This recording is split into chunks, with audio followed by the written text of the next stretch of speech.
আমরা অনেকে মনে করি যে ইরান ফিলিস্তিনকে মুক্ত করবে। আল কুদসের মুক্তি ইরানের মূল উদ্দেশ্য না। ইরানের মূল উদ্দেশ্য হলো মধ্যপ্রাচ্যে শিয়াদের যে ক্ষমতা এটা বৃদ্ধি করা, শিয়া অ্যাক্সিস বলে যেটাকে, এবং এটা সে করবে অ্যাট ইয়োর কস্ট।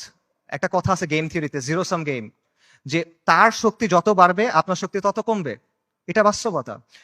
ইরানের সাথে ইসরায়েলের স্বার্থের দ্বন্দ্ব আছে, ইরানের সাথে আমেরিকার স্বার্থের দ্বন্দ্ব আছে, কিন্তু তার মানে কিন্তু ইরানের সাথে আপনারও দ্বন্দ্ব আছে।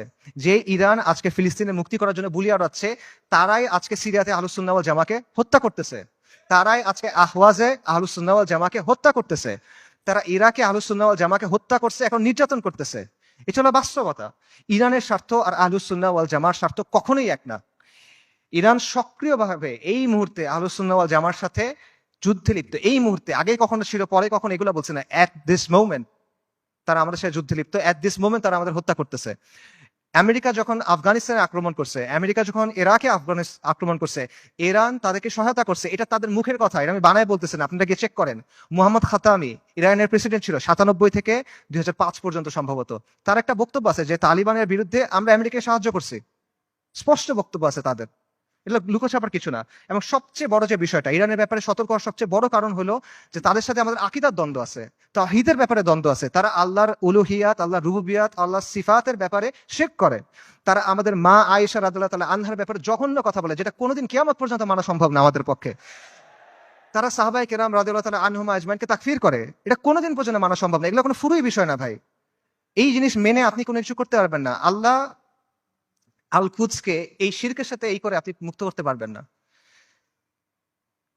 ইরানকে আপনার দেখতে হবে ক্রুসেডের সময়ে উবাইদি সাম্রাজ্যের মতো করে। ক্রুসেডের সময়ে একটা সাম্রাজ্য ছিল, উবাইদি সাম্রাজ্য। এটাকে আপনারা অনেকে ফাতেমি খিলাফত নামে চিনেন। এরা আকীদাতে ছিল ইসমাইলি শিয়া, মানে ইমামি শিয়াদের চেয়েও খারাপ, বাতেনি এরা, ইসমাইলি শিয়া।